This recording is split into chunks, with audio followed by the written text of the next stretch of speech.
Yo guys, what is going on, and welcome back to another brand new Star Wars Battlefront video. Now in today's video we're going to be talking about all of the weapons in Star Wars Battlefront. Now the first weapon we have for Star Wars Battlefront, now this isn't star cards, this is actual weapons which we unlock by rank.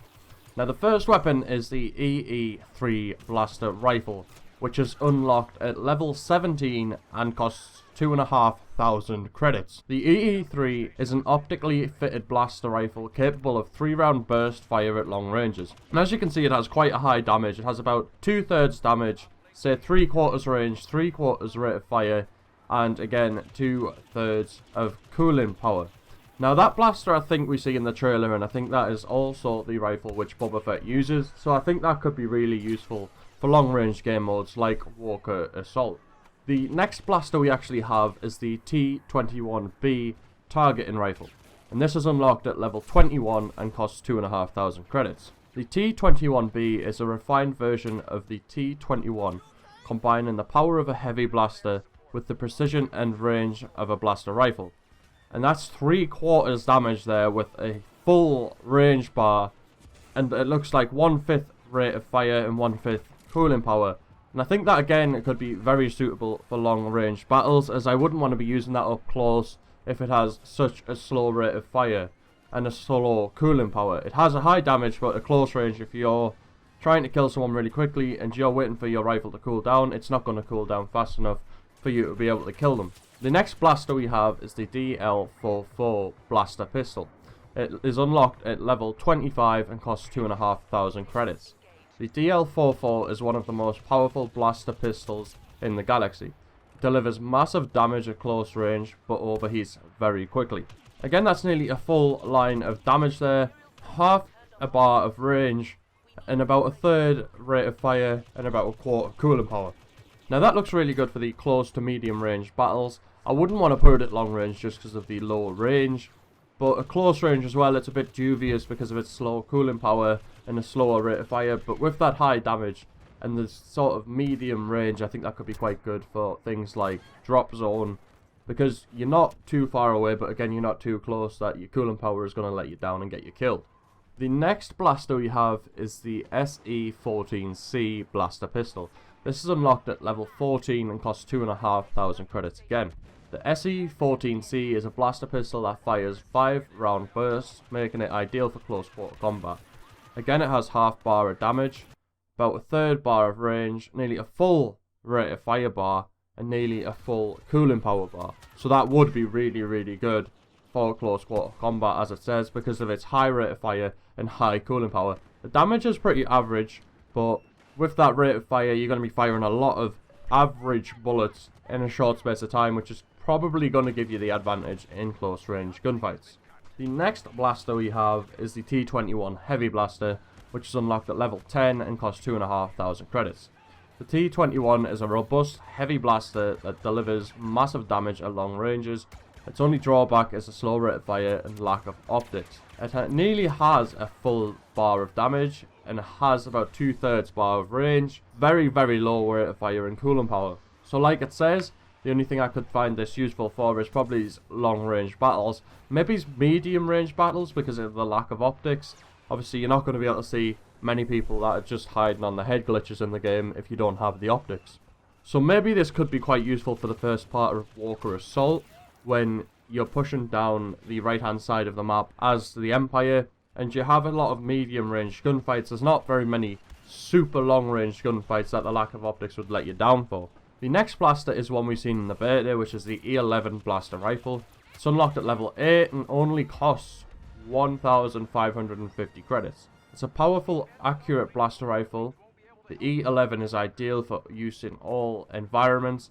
Has been adopted as the standard weapon of the Imperial Forces. Now, it has about 3/4 damage, 3/4 range, half rate of fire, and maybe about 1/3 cooling power.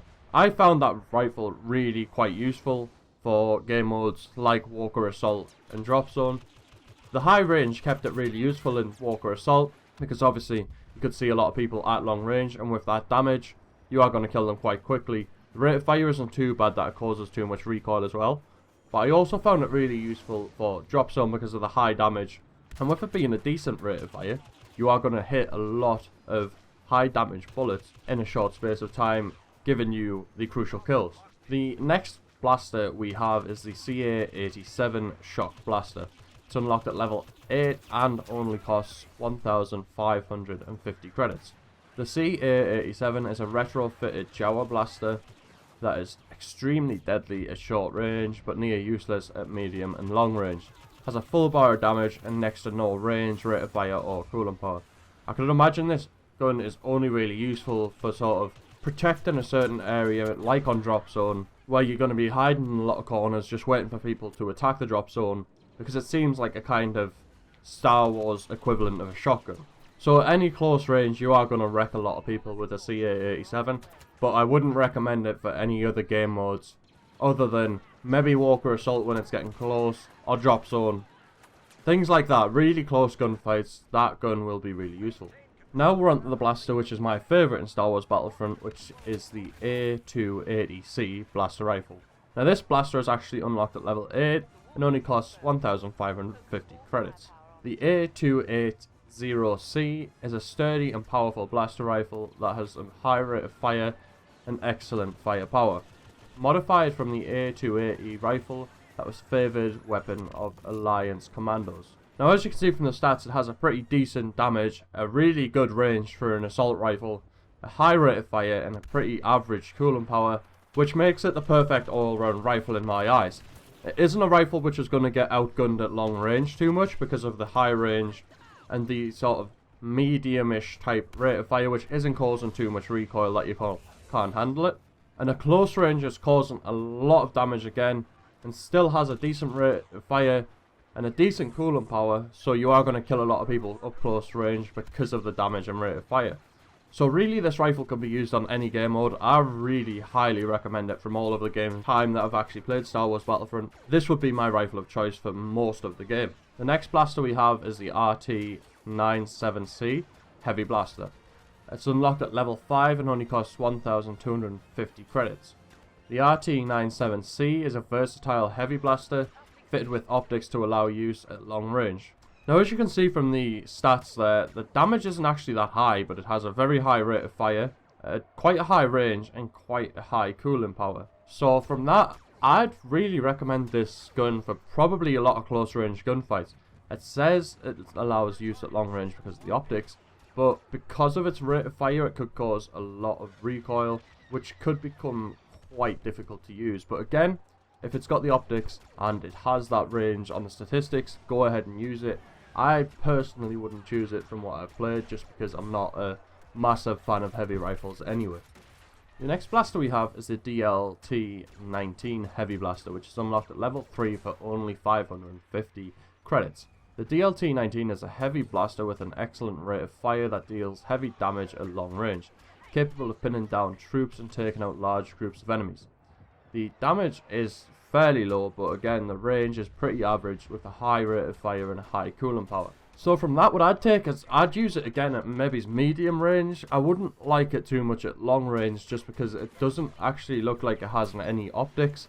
It has quite a low damage, so you're going to have to hit a lot of bullets at long range. And with that high rate of fire, I do think hitting a lot of bullets at a long range will be quite difficult.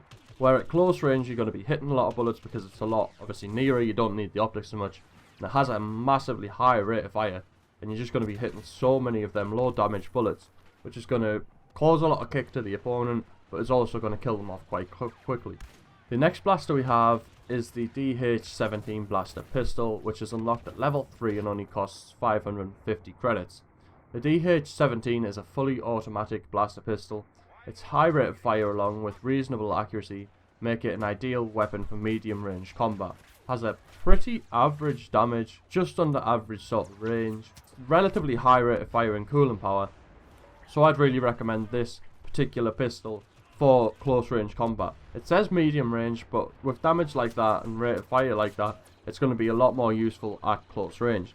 At long range it's going to leave you pretty vulnerable because it doesn't have that sort of range on it, with it only being a pistol and being fully automatic. So I wouldn't really recommend it for game modes like Walker Assault.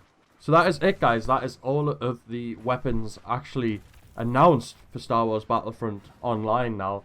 And I can't wait to actually use some of these weapons in the game. Hopefully I'll get to show you guys gameplays of every single weapon throughout the game, and hopefully you'll all want to see that. Let me know in the comment section which weapon you're looking forward to using the most, which one you think is going to be your weapon of choice in Star Wars Battlefront. Mine probably will be the A280C, just because it's a well-rounded weapon and I've really got used to that weapon in the gameplay and was dropping like 70 kills for 6-7 deaths, something like that by the end of the beta.